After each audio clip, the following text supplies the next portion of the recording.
श्लोक 15वा. यस्मान्नो द्विजते लोको लोकान्नो द्विजते च हर्षामर्षभयोद्वेगैर्मुक्तो यः स च मे प्रियः.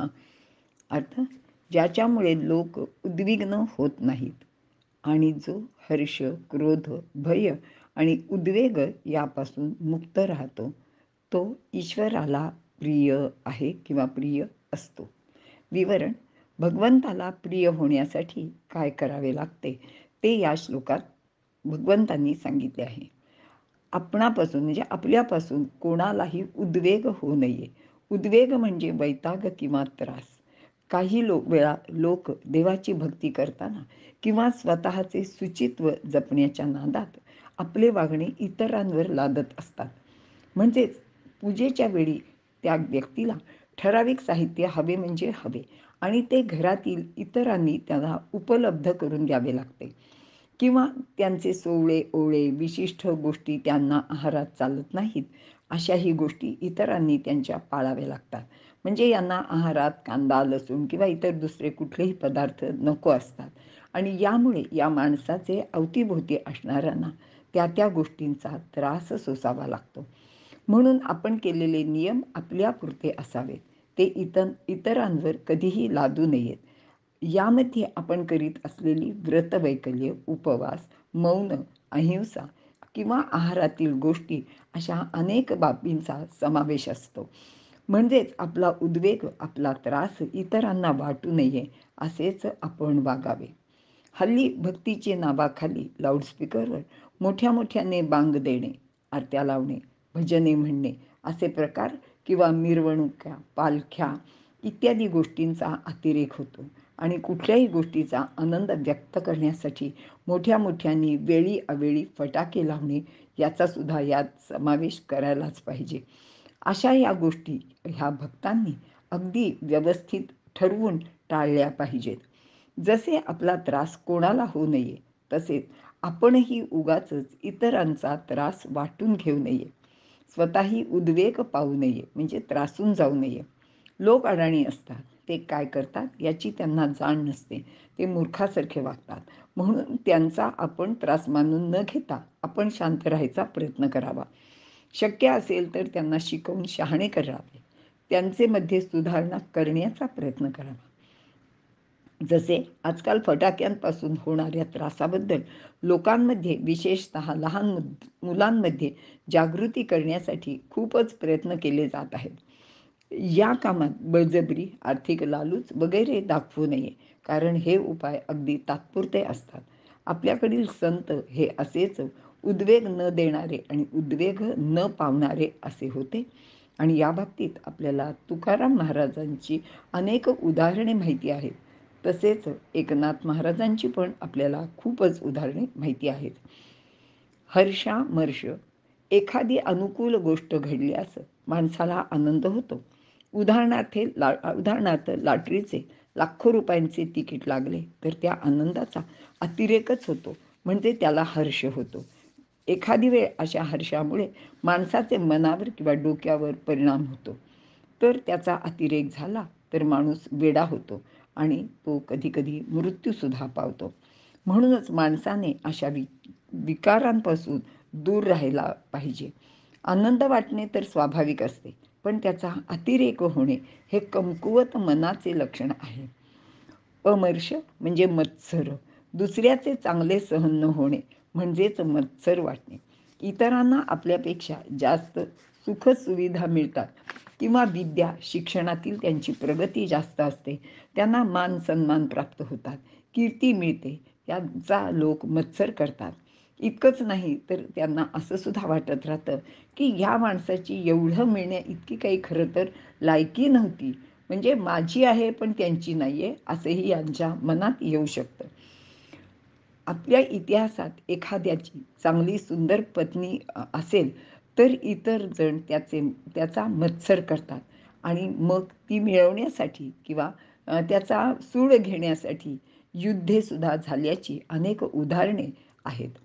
तेव्हा या अशा मत्सरी वृत्तीपासून दूर राहावे, कारण हा मत्सर स्वतःचे नाशाचे कारण आहे. म्हणून निर्मत्सर माणूस भगवंताला आवडतो. भय प्रत्येक प्राणीमात्रांमध्ये उपजतच भय नावाची गोष्ट आहे. जेथे जेथे द्वंद्व आहे तेथे तेथे भय आहे.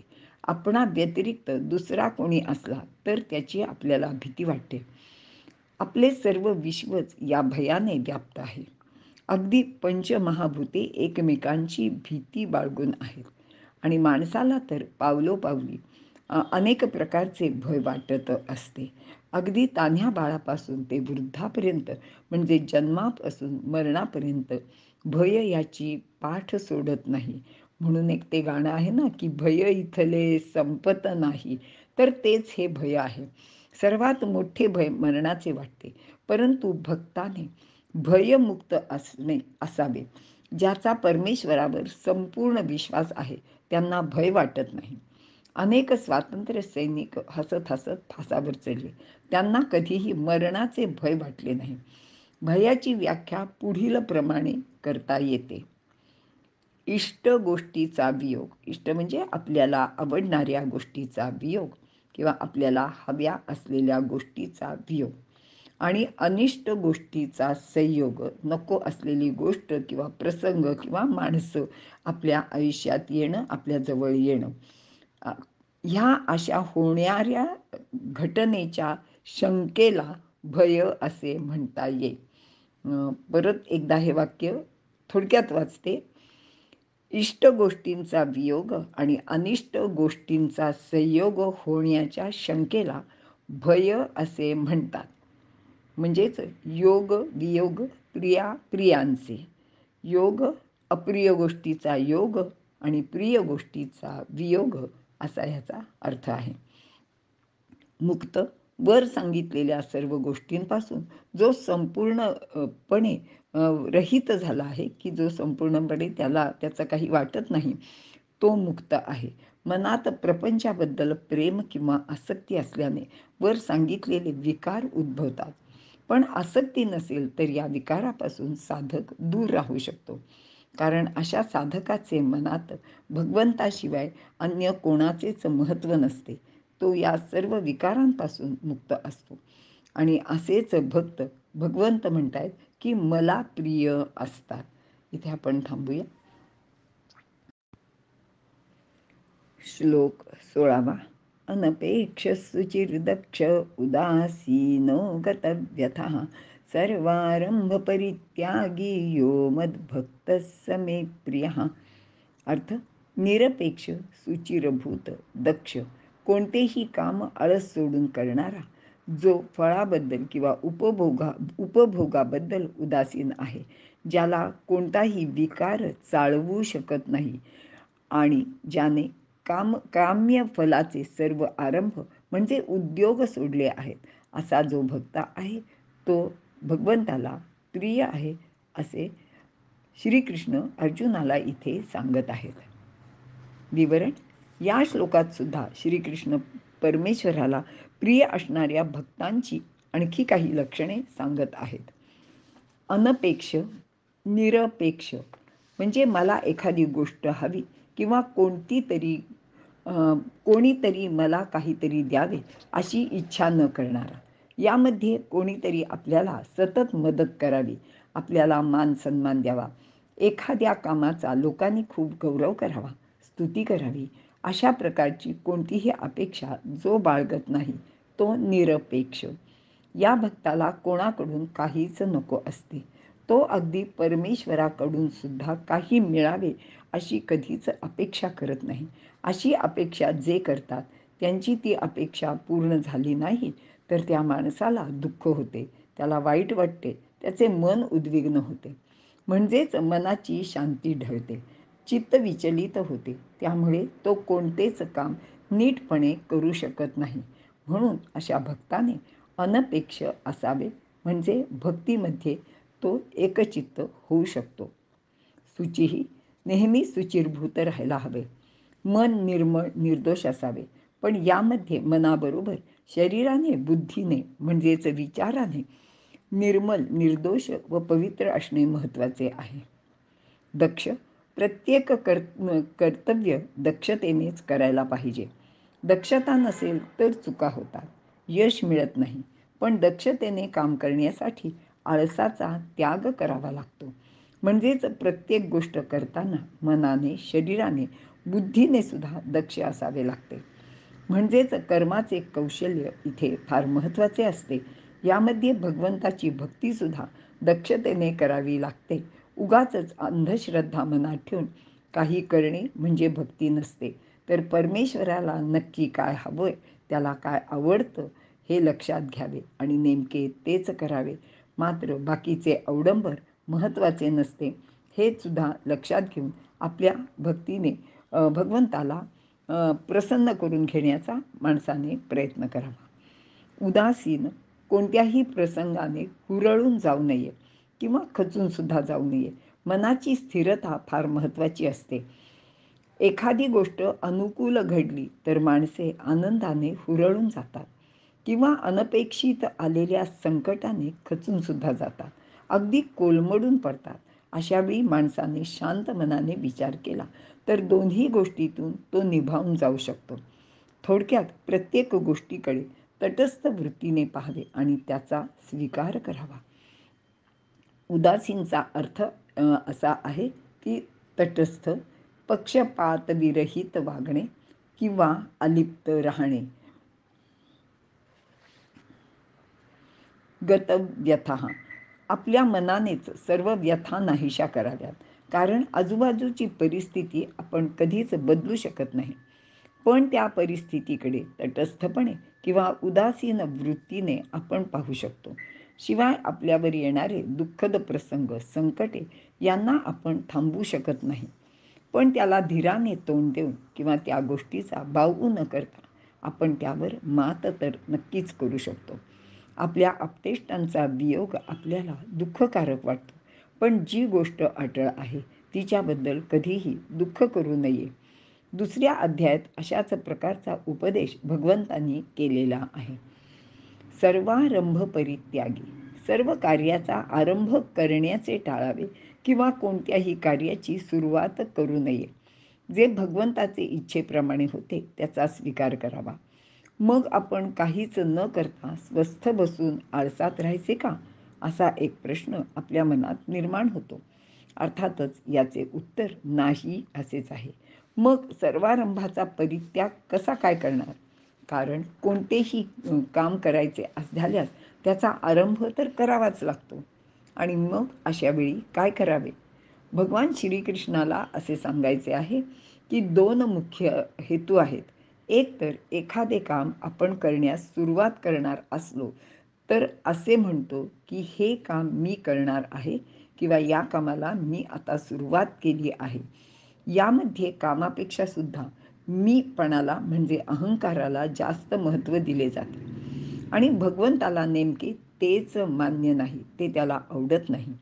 शिवाय करणारा असा मी कोणीच नसतो, त्यासाठी ईश्वरच सर्व पूर्णपणे कारणीभूत असतो. म्हणजे करता व करविता तोच असतो. म्हणून स्वतः एखाद्या कामाला आरंभ न करता आपल्या वाट्याला येईल ते काम मुकाट्याने स्वीकारावे. ते अगदी मन लावून करावे. ते भगवंताचे काम म्हणूनच ते पूर्ण करावे. यात मीपणा नसतो. असे काम सबब सांगून टाळू मात्र नये. युद्धभूमीवर श्रीकृष्ण आरंभाचा त्याग करायला सांगत आहे. खरे तर समोर ठाकलेले युद्ध पांडवांनी सुरू केलेले नाहीये. त्यांना प्राप्त परिस्थितीत ते करायला लागत आहे. अर्जुनाने भगवंताचा हा विचार लक्षात घ्यायला हवा आणि त्याने युद्धात भाग घ्यायलाच हवा. म्हणून श्रीकृष्ण त्याला परोपरीने सांगत आहे, कारण ते त्याच्यासमोर उभेच ठाकले आहे. ते टाळून त्याला चालणार नाहीये. त्यातून मुक्त किंवा निवृत्त होणे हे योग्य तर नाहीच. तर युद्ध करणे हे अर्जुनाचे कर्तव्यच आहे. याप्रमाणे निरपेक्ष असलेला, शुद्ध पवित्र असा, उदासीन वृत्तीचा, शोक न करणारा, कोणत्याही कार्याचा मीपणाने आरंभ न करणारा असा भक्त परमेश्वराला प्रिय असतो. इथे आपण थांबू. श्लोक 17. यो न हृष्यति न द्वेष्टि न शोचति न कांक्षति शुभपरित्यागी भक्तिमान्य समे प्रियः. अर्थ, जो कशाचाही आनंद मानत नाही, कोणाचाही द्वेष करीत नाही, शोक करीत नाही व इच्छाही ठेवीत नाही, ज्याने कर्माचे शुभ अशुभ फल सोडले आहे, असा जो भक्तिमान पुरुष तो भगवंताला प्रिय आहे. विवरण: आसक्ती म्हणजे एखादी गोष्ट हवी वाटणे. ज्या गोष्टीबद्दल मनात प्रेम असते त्याचीच माणसाला आसक्ती वाटत असते. द्वेष, ज्या गोष्टीची आसक्ती नसते त्याबद्दल मनात प्रेम तर नसतेच, पण एक प्रकारचा तिरस्कार म्हणजे द्वेषसुद्धा असतो. हर्ष आणि शोक, आसक्तीच्या परिपूर्ततेने मनाला जो आनंद मिळतो तो हर्ष, आणि अभावाने जो वियोग होतो त्यामुळे मनाला होणारे दुःख म्हणजेच शोक. भक्ताने जड गोष्टीची आसक्ती मनात बाळगू नये. खरे तर भगवंताचा जो खरा भक्त आहे त्याला अशा जड वस्तूंचे आकर्षण नसतेच. त्याबद्दल त्याचे मनात कोणतीच ममता किंवा आसक्तीही नसते.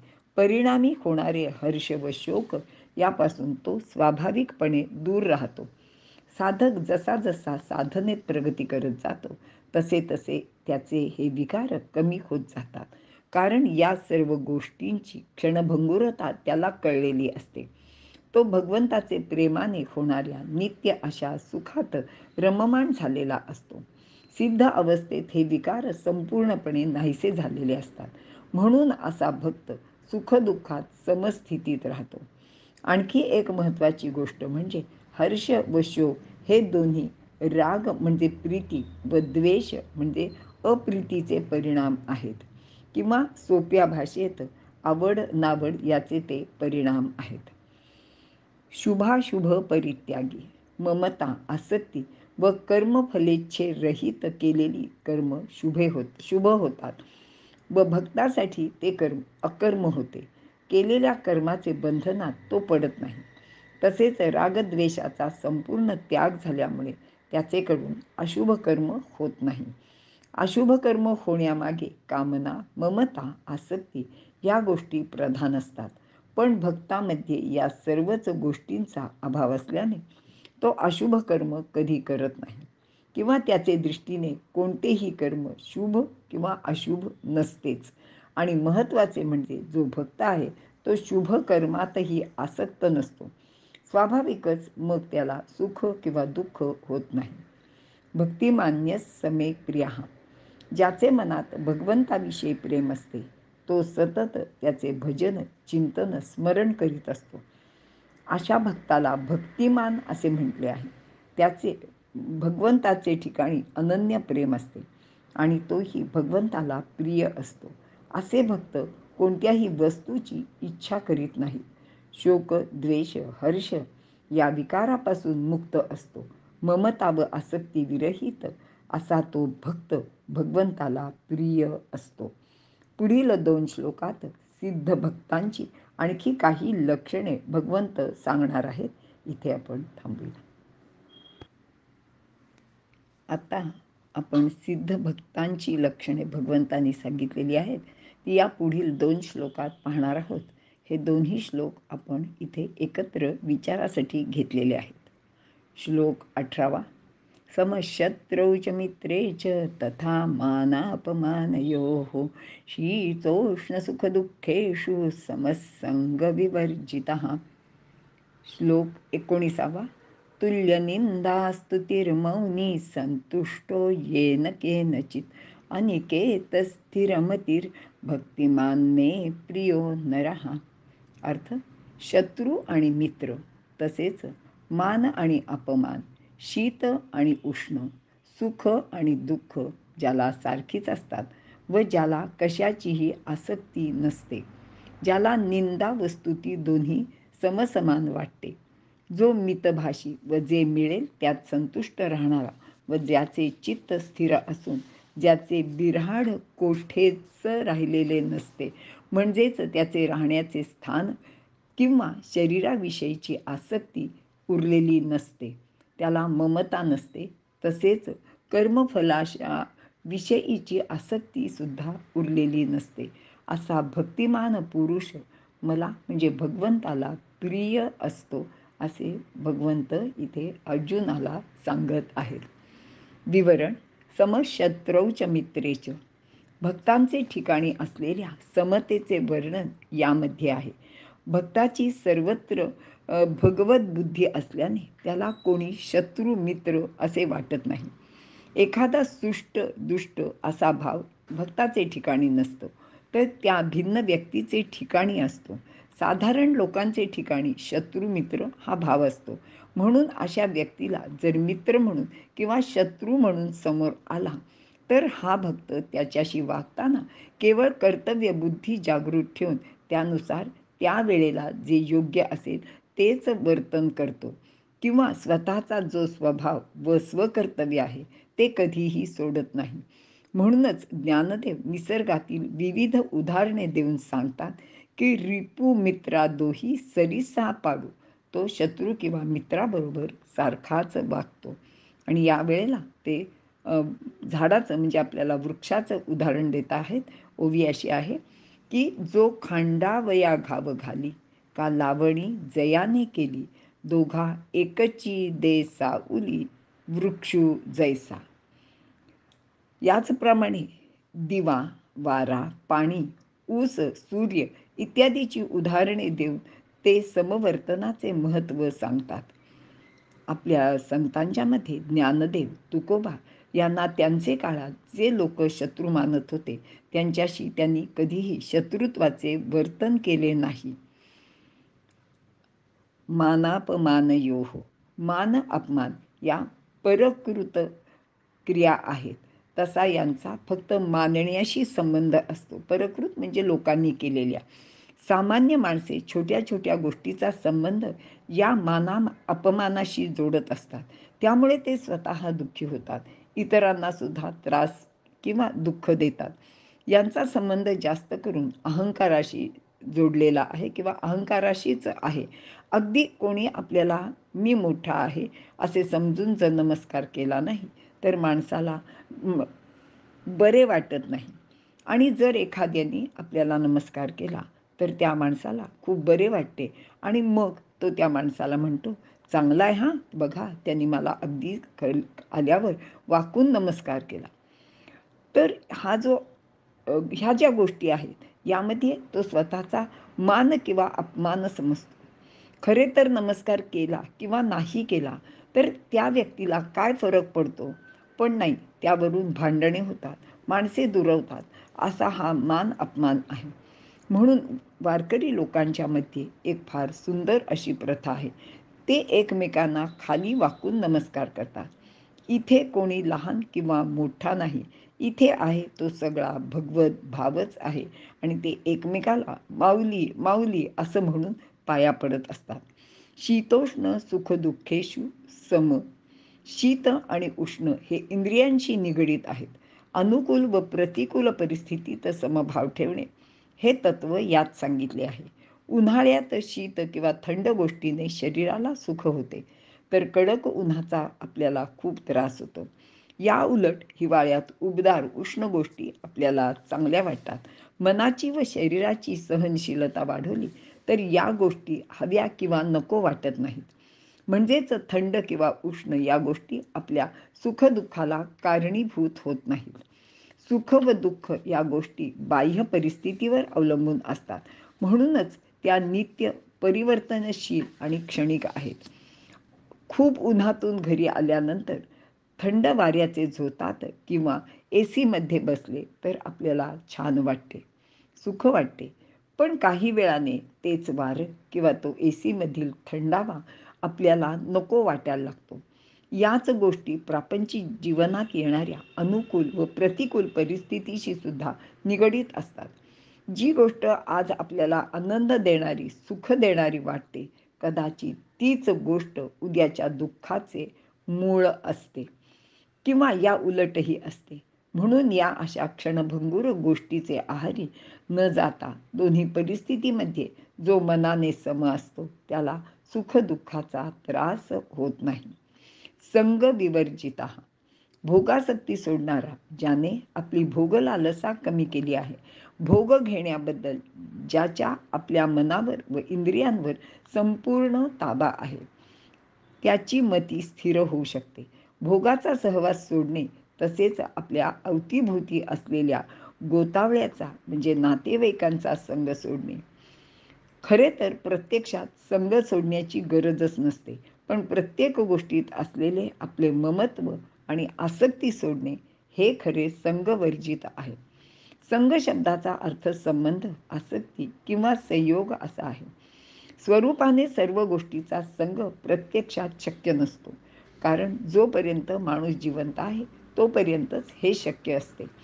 म्हणून प्रत्येक गोष्टीतील आसक्ती कमी करणे किंवा संपवणे म्हणजेच संग सोडणे. तुल्य निंदा स्तुती. निंदा किंवा स्तुती ही प्रामुख्याने नावाची होत असते. ती परकृत क्रिया आहे. लोक आपल्या स्वभावानुसार एखाद्याची निंदा अगर स्तुती करत असतात. एकाच माणसाला काही लोक चांगले म्हणून त्याची स्तुती करतात, तर त्याच माणसाची इतर काही लोक निंदा करतात.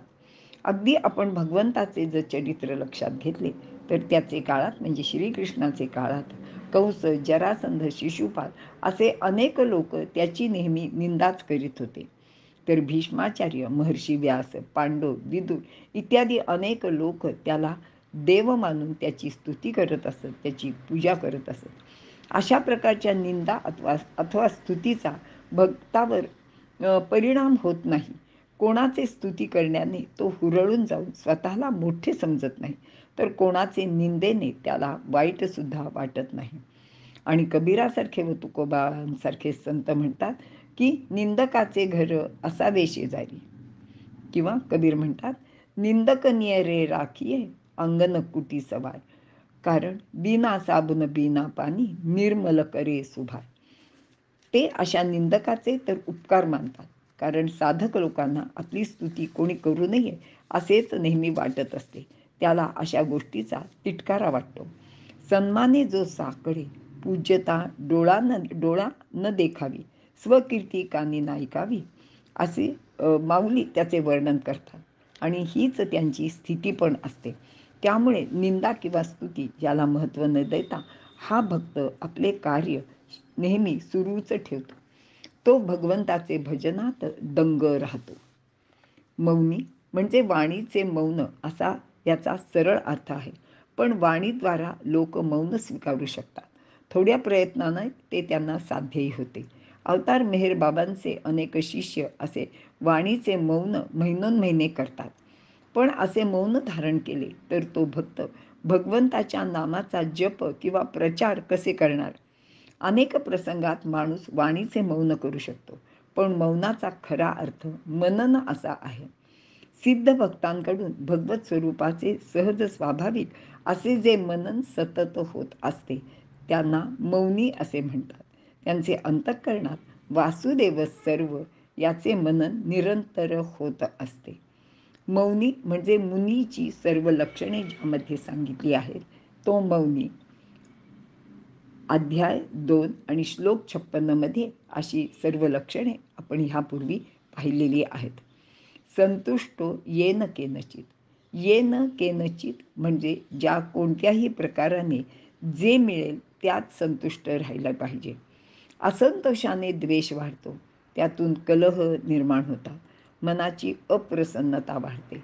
मात्र संतोषी वृत्ती असेल तर भोगलालसा कमी होत जाते, त्यामुळे सर्वांना सुख मिळते. समाजात जर भोगलालसा वाढली तर तो समाज अस्वस्थ, परस्परांचा द्वेष करणारा आणि आपापसात भांडण करणारा हा असाच घडतो. यातून सर्वांचे हित धोक्यात येते. म्हणूनच भोगाच्या इच्छा अपेक्षा मर्यादित ठेवाव्यात. परमेश्वराचा हा भक्त प्रारब्धानुसार शरीर निर्वाहासाठी जे मिळेल त्यात तो संतोषी असतो. त्यामुळेच प्रपंचात प्रतिकूल किंवा अनुकूल परिस्थिती आली तर तो आपली वृत्ती सम ठेवतो आणि तो अशी समवृत्ती कायम ठेवू शकतो. कोणत्याही परिस्थितीत हा भक्त नित्य निरंतर संतुष्टच राहतो. अनिकेत, ज्याला कोणतेच निवासस्थान नसते तो अनिकेत. मग तो गृहस्थ धर्म आचरणारा असो किंवा संन्यासी असो. अनिकेत म्हणजे ज्या कोणाची राहण्याच्या स्थानाबद्दल किंवा आपल्या शरीराबद्दल लेश मात्रही आसक्ती किंवा ममता नसते, तो अनिकेत. अनिकेत शब्दाचा अर्थ घरदार नसलेला एवढ्यापुरता मर्यादित नाही, तर गृहादिकांचे ठाई ज्याचे मन गुंतून राहिलेले नाही, असा हा भक्त किंवा योगी असे. म्हणजे भले त्याच्याजवळ स्वतःचं घर आहे, बंगला आहे, मोठं अगदी प्रॉपर्टी ज्याला आपण म्हणतो ती आहे, पण त्याबद्दल त्याला कोणतीच आसक्ती उरलेली नाही आहे, किंवा हे घर माझं आहे असं म्हणून तो त्याच्यावर आपला हक्क म्हणजे त्याच्याबद्दलची आसक्ती किंवा ममता कधीच मनात ठेवत नाही. त्यालाच इथे अनिकेत असे म्हटलेले आहे. स्थिरमती भक्ताचे मनात सतत भगवंत तत्वाचा विचार असल्याने त्याचे मनात कधीच कोणती शंकासुद्धा उत्पन्न होत नाही, कारण तो भगवंताच्या असण्यावर निर्भर असतो. तो आपले सर्व काही करणार आहे याची त्याला खात्रीच असते. इतर कोणतेच विपरीत विचार त्याला कधी अस्वस्थ करीत नाहीत. म्हणून तो स्थिरमती.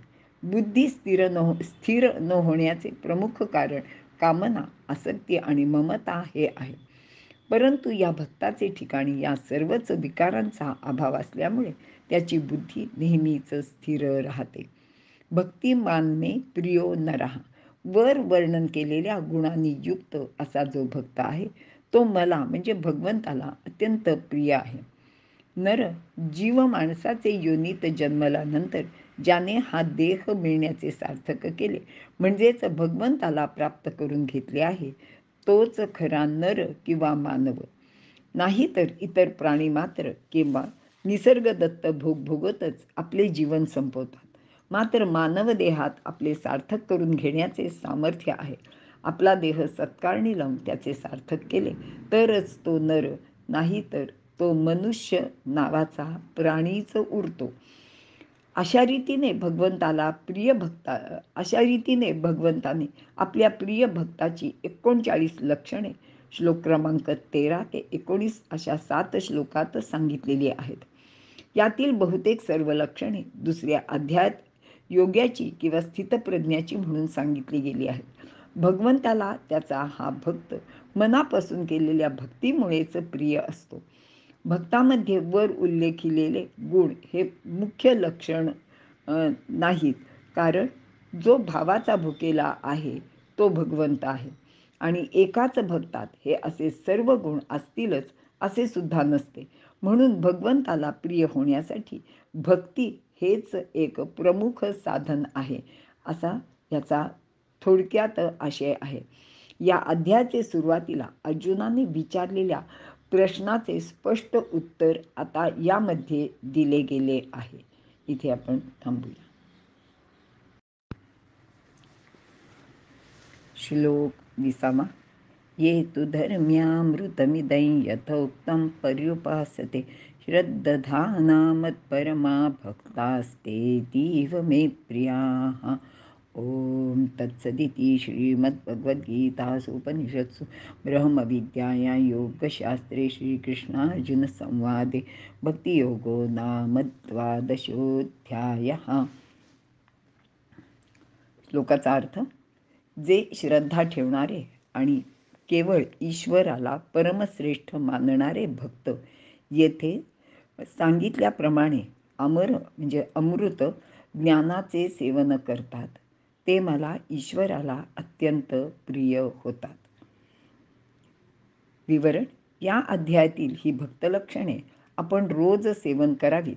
त्याचे मनन करून त्यातील थोडी थोडी का होईना आपल्या आचरणात आणण्याचा प्रयत्न करावा. आपले जीवन परमेश्वराकडे न्यावे. या अध्यायात भक्तीचे सांगितलेले महत्त्व लक्षात घ्यावे, त्यावर श्रद्धा ठेवून त्याचे आचरण करत जावे आणि भगवंताला प्रिय व्हावे. ये तु धर्म्यामृतमिदै यथोक्तं पर्युपासते. ये म्हणजे जे साधक, परमश्रद्धाळू असे भक्त आहेत ते. तू म्हणजे परंतु, या पदाने सिद्ध भक्तापेक्षा साधक श्रद्धाळू भक्त भगवंताला प्रिय आहेत असे सांगितले आहे. धर्म्यामृतमिदय वरील सांगितलेली 39 लक्षणे धर्ममय अशीच आहेत. ती धर्माला अनुसरण असल्याने त्याला धर्म्य असे म्हटले आहे. ते कधीही कालबाह्य न होणारे असे तत्वज्ञान असल्याने त्याला अमृत म्हणजे कधीही न मरणारे किंवा कधीही नष्ट न होणारे असे हे तत्वज्ञान आहे. ते जसेच्या तसे नित्य राहते. यथोक्तम जसे सांगितले आहे तसेच पर्युपासते उत्तम प्रकारे सेवन करतील. वर सांगितलेली लक्षणे जशी सांगितली आहेत तसे त्याचे आचरण करणे. यातील सर्वच्या सर्व लक्षणे एका वेळी आचरणात आणावीत असा भगवंताचा भाव नाही किंवा इथे तसा अट्टहासही केलेला नाही. पण यातील एक एक लक्षण आपल्यात आणण्याचा निश्चय आपण करीत जावे. तो दृढ असावा. एक लक्षण अंगी बाणवत गेल्यास दुसरे आपोआपच येत जाते. जसे आसक्ती किंवा ममत्व सोडाव्याचे ठरवले तर क्रोधसुद्धा राहत नाही, आणि क्रोध गेला तर मग चित्ताचे समत्व सुद्धा साधते, मन शांत होते. मग मनाला संतुष्टता येते, शांती समाधान लाभते. या सर्वासाठी नित्य साधन, निश्चयाची दृढता व भगवंत वचनावरची श्रद्धा दृढ हवी. याचे जसे जसे आचरण होत जाईल तसा तसा साधकाचा सिद्ध होत जातो. भक्तीचे साधनेत श्रद्धा आणि प्रेमाला फार महत्त्व आहे, तर ज्ञानाचे साधनात विवेकाचे महत्त्व आहे असे सांगितले आहे. पण भक्तीबरोबर विवेकाची सुद्धा अत्यंत गरज असते. श्रद्धा नेमकी डोळस हवी. आपण कशावर श्रद्धा ठेवावी हे सर्वप्रथम लक्षात घेतले पाहिजे. केवळ परमात्म्याविषयी श्रद्धा महत्त्वाची आहे. म्हणून ज्ञानसाधनेत किंवा भक्ती साधनेत दोन्हीकडे श्रद्धा व विवेक हे अत्यंत महत्त्वाचे आहेत. म्हणून ते मतपरमा भगवंतामध्ये परायण असले पाहिजेत. कारण भक्तियोगात भगवतपरायणता ही मुख्य आहे. त्यामुळे त्याची कृपा आपोआपच होत राहते. भगवंताची संपत्ती असलेले सदाचार, सद्गुण व सद्भाव आपल्या अंगी दृढ होत जातात व आपण भगवंताला सन्मुख होत जातो. भक्तास्तेती व मे प्रियाः. या भक्तिमार्गावर चालणाऱ्या साधकासाठी भक्ताः हे पद आले आहे. जे भगवंताचे ठिकाणी मनाला तल्लीन करून अत्यंत श्रद्धेने त्याचीच उपासना करतात त्या साधकांसाठी भक्ता हे पद आले आहे. अशा भक्तांना प्रिय किंवा साधक भक्तांना अत्यंत प्रिय म्हणण्याची कारणे पुढील प्रमाणित आहेत. सिद्ध भक्तांना तत्वाचा अनुभव आलेला असतो, त्यांना भगवंताची प्राप्ती झालेली आहे. पण साधकांना मात्र तसा अनुभव नसताना ते अत्यंत श्रद्धापूर्वक भगवतपरायण असतात. शिवाय अत्यंत सरळ मनाने विश्वासपूर्वक दृढतेने भगवंताचे आश्रित होऊन ते त्याची भक्ती करतात. त्यांना अजून दर्शन झालेले नसते, म्हणून जणू काही भगवंतच त्यांच्या त्या भक्तीबद्दल ऋण व्यक्त करण्यासाठी त्यांना आपले अत्यंत प्रिय भक्त आहे असे म्हणत आहेत. या अध्यायात अनेक प्रकारच्या साधनांसह भगवत भक्तीचे वर्णन करून भक्तांची लक्षणे सांगितली आहेत. संपूर्ण अध्यायात 3ऱ्या, 4थ्या व 5व्या श्लोकात ज्ञानाच्या साधनेचे वर्णन आहे. भक्ती आणि ज्ञानाची परस्पर तुलना करून भक्तीला श्रेष्ठसुद्धा दाखवले आहे. सर्व साधनात भक्तीच कशी श्रेष्ठ आहे ते सांगितलेले आहे, आणि म्हणूनच या अध्यायाला भक्तियोग असे नावसुद्धा दिलेले आहे. आणि येथे भक्तियोगाचा 12वा अध्याय संपन्न होत आहे. श्रीकृष्णार्पणमस्तु. 12व्या अध्यायाची सुरुवात अर्जुनाने केली आहे, आणि त्यांनी अतिशय एक कठीण असा प्रश्न भगवंताला विचारला आहे. अर्जुन विचारतो की देवा, तुला सगुण भक्त आवडतो का निर्गुण आवडतो? आणि ह्याच्यावर काय उत्तर द्यायचं ते एक क्षणभर भगवंताला सुद्धा लक्षात आले नाही. म्हणूनच सगुण उपासक व निर्गुण उपासक यांच्यात काय फरक आहे हे जर सांगायचे ठरवले तर भाषा कुंठित होते असं विनोबाजी म्हणतात. पण सगुण व निर्गुण शेवटी एकत्र येतात. भक्तीचा झरा प्रथम सगुणातून निघाला तरी तो निर्गुणालाच जाऊन पोचतो. म्हणूनच सगुण आणि निर्गुण हे एकरूप होऊन असतात आणि सगुण आणि निर्गुण हा केवळ दृष्टीभेदच आहे असे त्यांनी सांगितले आहे. सगुण व निर्गुण ही एकरूप आहेत. प्रत्यक्ष मूर्ती घेऊन पूजा करणे, प्रगट सेवा करणे आणि आतून सतत जगाच्या कल्याणाचे चिंतन असून बाहेर पूजा न दिसणे, ह्या दोन्ही वस्तू समान किमतीच्या आणि योग्यतेच्या आहेत. शेवटी असे सांगावेसे वाटते की सगुण कोणते आणि निर्गुण कोणते हे निश्चित ठरवणे तसे सोपे नाही. एका दृष्टीने जे सगुण ते दुसऱ्या दृष्टीने निर्गुण ठरू शकते. सगुणाची सेवा करायची ती एक दगड घेऊन करतात, पण त्या दगडाच्या ठिकाणी परमात्मा कल्पून आपण त्याची पूजा करायची आहे. पण आईच्या ठिकाणी, संतांच्या ठिकाणी प्रत्यक्ष चैतन्य प्रगट झालेले आहे. तेथे ज्ञान, प्रेम जिव्हाळा आहे. तेथे परमात्मा लक्षून पूजा मात्र करत नाहीत. सर्वांना चैतन्यमय असे हे लोक दिसत असतात. त्यांची सेवा करावी, तेथे सगुण परमात्मा पाहावा, तर ते न करता ते केवळ दगडाच्या ठिकाणी परमात्मा पाहतात.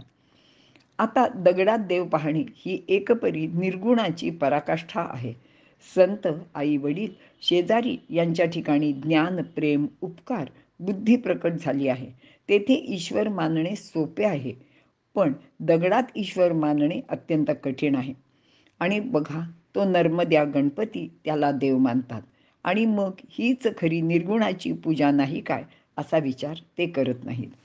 उलट पक्षी असे वाटते की दगडाच्या ठिकाणी देव कल्पावायचा नाही, तर मग कोणाच्या ठिकाणी देवाची मूर्ती व्हायला तो दगडच लायक आहे. कारण तो निर्विकार आहे, शांत आहे. अंधार असो किंवा प्रकाश असो, ऊन असो किंवा थंडी असो, तो दगड तसाच आहे. असा हा निर्विकार दगड हाच परमेश्वराचे प्रतीक व्हावयास लायक आहे. आई वडील, जनता, शेजारी पाजारी हे सारे विकाराने सुद्धा भरलेले आहेत, म्हणजे यांच्यात काही ना काही विकार आढळेलच. तेव्हा दगडाच्या पूजेपेक्षा त्यांची सेवा करणे हे एका दृष्टीने कठीण सुद्धा आहे. सारांश: सगुण व निर्गुण परस्पर पूरक आहेत. सगुण सुलभ आहे, निर्गुण कठीण आहे. परंतु सगुण सुद्धा कठीण आहे आणि निर्गुणही सोपे आहे. दोघांनी एकच ध्येय प्राप्त होते. 5व्या अध्यायात सांगितल्याप्रमाणे 24 तास कर्म करून लेश मात्र कर्म न करणारा व 24 तास कर्म न करूनही सर्व कर्मे करणारा असे जे योगी संन्यासी एकरूपच आहेत, तसेच येथे सुद्धा आहे. सगुण कर्मदशा व निर्गुण संन्यास योग एकरूपच आहेत. संन्यास श्रेष्ठ का योग श्रेष्ठ याचे उत्तर देताना भगवंताला जशी अडचण पडली, अगदी तशीच अडचण इथे सुद्धा पडली.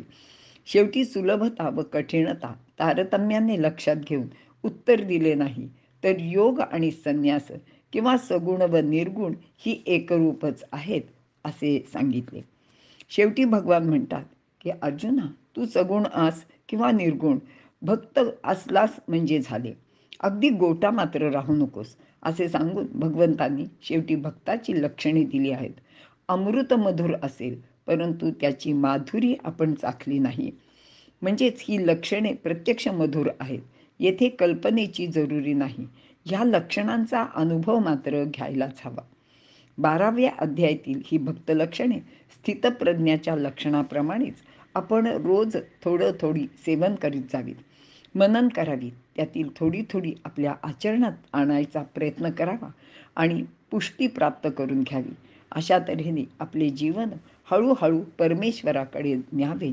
येथे सगुण व निर्गुण असा वाद मनात आणू नये असं विनोबाजींनी आपल्या प्रवचनात सांगितलं आहे. इथे आपण थांबूया.